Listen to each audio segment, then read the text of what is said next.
Πάμε τώρα να καλημερίσουμε και να καλωσορίσουμε εδώ στο στούντιό μας τον κύριο Κωνσταντίνο Ντελέζο, υγειονολόγο, λέκτορα εφαρμογών στο Εργαστήριο Απολύμανσης, Αποστήρωσης, Απομοίανσης του Πανεπιστημίου Δυτικής Αττικής. Καλή σας ημέρα. Καλημέρα κύριε Ντελέζο, καλώς ήρθατε και τώρα... θέλουμε να μας πείτε, ότι εκτός από τη φυσική καταστροφή και όλο αυτό που ακούτε κι εσείς τόση ώρα που είστε εδώ και αντιλαμβανόμαστε όλοι και πληροφορούμαστε, τι κίνδυνοι είναι μέσα σε στάσιμα νερά 2-24 ώρα. Πάνε. Για την υγεία μας, έτσι. Βεβαίως. Πάμε σε αυτό το κομμάτι τώρα. Βεβαίως. Στη φάση της αποκατάστασης η υγιεινή έχει τον πρώτο λόγο. Είναι πάρα πολύ πιθανό μέσα στα νερά να έχουμε πτώματα ζώων ή πτώματα τροκτικών. Γιατί τα νερά μπορούν να έχουν εισχωρήσει σε φωλιές τροκτικών. Άρα από εκεί λοιπόν ξεκινάει μια σειρά από κινδύνους οι οποίοι μπορούν να εξελιχθούν σε ασθένειες για τους ανθρώπους οι οποίοι θα έρθουν σε επαφή με τα νερά των πλημμυρών. Στη φάση λοιπόν αυτή θα πρέπει να διαχωρίσουμε ότι έχουμε τρία επίπεδα, τρία στάδια παρέμβασης. Το πρώτο στάδιο είναι αυτό το οποίο έχει να κάνει με την επαφή με τα νερά των πλημμυρών, τα οποία ενδεχομένως μπορεί να είναι μολυσμένα. Το δεύτερο στάδιο είναι η είσοδος μέσα στο σπίτι και το τρίτο στάδιο είναι η καθαριότητα του σπιτιού. Αν πάμε λοιπόν στο πρώτο στάδιο, το οποίο είναι η επαφή με τα νερά της πλημμύρας, θα ενδεχομένως λοιπόν να έρθουμε σε επαφή με βακτήρια και ιούς, οι οποίοι είναι πολύ επικίνδυνοι να έχουν εισχωρήσει πιθανόν μέσα από τα ούρα ζώων, θανόντων ή τροκτικών κτλ. Άρα είναι επικίνδυνο και το κολύμπι. Τώρα οι άνθρωποι αυτοί που είναι εκεί και κολυμπώντας προσπαθούν, επιχειρούν να φύγουν από τα σπίτια, από τις ταράτσες, να πάρουν βάρκες. Είναι επικίνδυνο και οποιαδήποτε επαφή πια μετά από το οποιαδήποτε επαφή. Να ξεκινήσουμε λοιπόν αυτό το οποίο είπατε και πριν. Απαγορεύεται η πώση οποιαδήποτε άλλου νερού, πώση μόνο εμφιαλωμένου νερού. Δεν χρησιμοποιούμε το νερό αυτό το οποίο υπάρχει από την πλημμύρα για οποιαδήποτε πλήση ούτε σκευών, ούτε του σπιτιού, ούτε οτιδήποτε άλλο, ούτε φυσικά τροφίμων, λαχανικών κτλ. Αποφεύγουμε να πάνε τα παιδιά να παίξουν μέσα στα νερά της πλημμύρας, αποφεύγουν να έρθουν σε επαφή τα πλαστικά παιχνίδια των παιδιών με τα νερά της πλημμύρας. Υπάρχει μεγάλος κίνδυνος για ιούς όπως η υπατήτηδα, υπάρχει κίνδυνος για βακτήρια όπως η λεπτόσπρα, η οποία προέρχεται από τα τροκτικά. Άρα λοιπόν υπάρχει μεγάλος κίνδυνος στο κομμάτι αυτό. Όσο αφορά τώρα την παρέμβαση, είμαστε ακόμα στο σημείο στο οποίο δεν έχουμε περάσει στα σπίτια. Όταν θα περάσουμε στα σπίτια, στο δεύτερο στάδιο, είναι πολύ βασικό μέσα σε 48 ώρες να έχουμε απομάκρυνση της υγρασίας. Γιατί η υγρασία μπορεί να μετατραπεί σε μούχλα και η οποία να έχουμε επαναμολύνσεις μυκήτων των ανθρώπων οι οποίοι θα μπουν μέσα. Τώρα αυτό, ξέρετε, κύριε Ντελέζο, είναι πολύ δύσκολο, γιατί είμαστε ήδη στο τρίτο 24ωρο. Πολλά σπίτια ακόμα είναι πλημμυρισμένα. Είναι δύσκολη η απάντηση των υδάτων. Πώς δεν μπορεί δηλαδή ένας ιδιώτης να το κάνει σε κάθε περίπτωση, αν το νερό έχει φτάσει σε μεγάλη στάθμη. Κοίταξε, ανάδειαση. Τώρα ευνοεί ο καιρός. Αυτό που είπε ο κύριος Γιαννόπουλος πριν, ότι είναι βοριάδες και λιακάδα, είναι ό,τι πρέπει για να στεγνώσουν. Αλλά σκέψου ότι υπάρχουν ακόμα δρόμοι οι οποίοι είναι γεμάτοι. Δεν μπορούν δηλαδή από τα σπίτια να φύγουν τα νερά, αφού έρχονται ακόμα από τους δρόμους. Να σταθούμε λίγο σε αυτό, γιατί είναι πολλοί άνθρωποι οι οποίοι επιχειρούν μόνοι τους να καθαρίσουν τα σπίτια τους, τι πρέπει να προσέχουν, τι εξοπλισμό πρέπει να φοράνε, τι πρέπει να κάνουν μετά αφού έρθουν σε επαφή με τα νερά αυτά, τα πολύ πιθανόν μολυσμένα. Βεβαίως. Πρώτα απ' όλα θα πρέπει να προσέξουν μην τραυματιστούν και έρθουν σε επαφή το ανοιχτό δέρμα, ανοιχτή πληγή με τα νερά της πλημμύρας. Αν τραυματιστούν από γυαλιά, από μέταλλα τα οποία πάνε να αποσύρουν κτλ., οπωσδήποτε αμέσως αλκοολούχο σκεύασμα με 70% αντισηψία της πληγής, όχι χρήση. Ενόπνευμα θα πρέπει από τις πρώτες βοήθειες να πάνε να σταλούν και να έχουν εκείνη τη στιγμή για να μπορεί να γίνει. Είναι πολύ σημαντικό να μην μολυνθούν οι πληγές ατόμων τα οποία επιχειρούν να αδειάσουν τα σπίτια να τα τακτοποιήσουν. Τα υπόλοιπα τα οποία σας είπα, τα οποία σχετίζονται πάλι με τη χρήση του νερού, την προσπάθεια να μπορέσουμε να μπούμε και να κινηθούμε μέσα στο νερό, όπως σας είπα, από τη στιγμή την οποία έχουν περάσει μέσα στα σπίτια, ο μεγάλος κίνδυνος είναι για τα σωματίδια της μούχλας, τα οποία ενδεχομένως πάμε στον αέρα. Αν λοιπόν, για παράδειγμα, πάμε να στεγνώσουμε ένα σπίτι, δεν θα το κάνουμε σε καμία περίπτωση με ένα air condition το οποίο έχει περάσει το νερό, γιατί εκεί ενδεχομένως να έχουμε μούκλα η οποία θα περάσει πάλι και θα μολύνει το σπίτι εκ νέου. Θα προσπαθήσουμε να χρησιμοποιήσουμε ανεμιστήρες όταν θα έρθει το ρεύμα, το οποίο θα είναι αντικριστά από τα παράθυρα, έτσι ώστε να εξωθούμε προς τα έξω τον αέρα του σπιτιού. Άρα λοιπόν διαμπερότητα αντικριστή. Αν χρειαστεί να χρησιμοποιήσουμε και μέσα θερμότητας, δηλαδή παραδείγματος χάρη κάποιες συσκευές θερμότητας κτλ. Που έχουν για το χειμώνα, πρέπει, όπως σας λέω, είναι βασική προτεραιότητα μέσα σε 48 ώρες να απομακρυνθεί η μούχλα από τα σπίτια στα οποία έχει περάσει μέσα στους στους τοίχους. Δεν θα πάμε έπιπλα, ηλεκτρικές συσκευές, με τι τα καθαρίζουμε? Λοιπόν, δυστυχώς, οτιδήποτε έχει περάσει και έχει διαβραχεί με τα νερά της πλημμύρας και οτιδήποτε δεν μπορεί να στεγνώσει, όπως μοκέτες, όπως παιχνίδια, θα πρέπει να πεταχθούν. Θα πρέπει να πεταχθούν. Έτσι, θα πρέπει να πεταχθούν. Λούτρινα παιχνίδια για τα παιδιά. Βλέπετε το επισημαίνω ιδιαίτερα για το θέμα των παιδιών, γιατί υπάρχει μεγάλος κίνδυνος.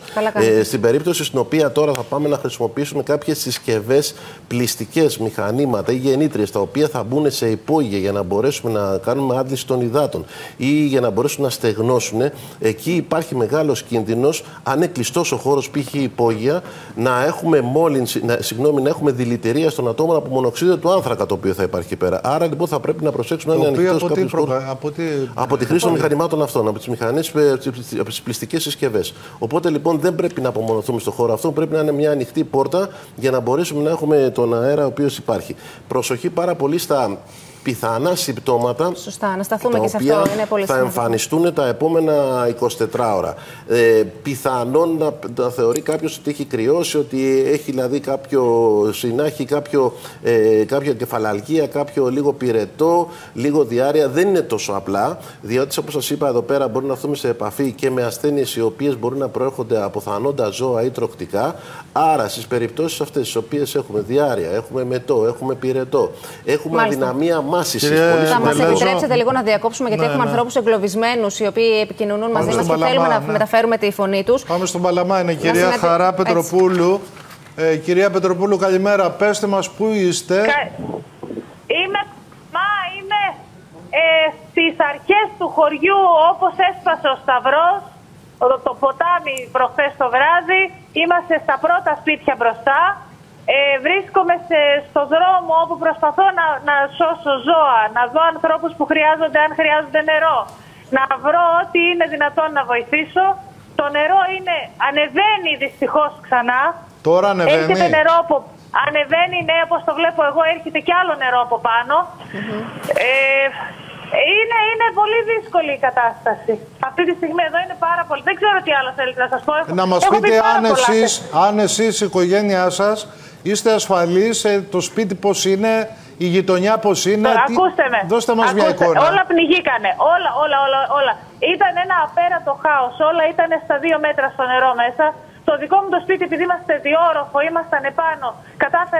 Έφερα στο σπίτι μου 2 οικογένειες, όπου εκ των οποίων η μία, και το φωνάζω από το πρωί, πρέπει η γυναίκα να πάει κατεπηγόντως στο νοσοκομείο γιατί δεν είναι καλά. Δεν ξέρω αν θα μπορέσουν, μόνο με ένα αέρια μέσα μπορεί να φύγει η κοπέλα αυτή. Δεν μπορεί να μεταφερθεί στο δρόμο που είναι έστω μέχρι το γόνατο το νερό. Πολλοί άνθρωποι, απεγκλώβησα εγώ χθες, για πολλούς ανθρώπους φώναζα ελάτε, έχουν έρθει με βάρκες. Τώρα πρέπει να είναι πάνω από 7-8 αεροπλάνα από πάνω μου, ελικόπτερα, γιατί περνάνε και προσπαθούν να... Ακούτε? Σας ακούμε. Είναι μια εικόνα η οποία είναι απόκοσμη. Εγώ δεν το έχω ξαναδεί.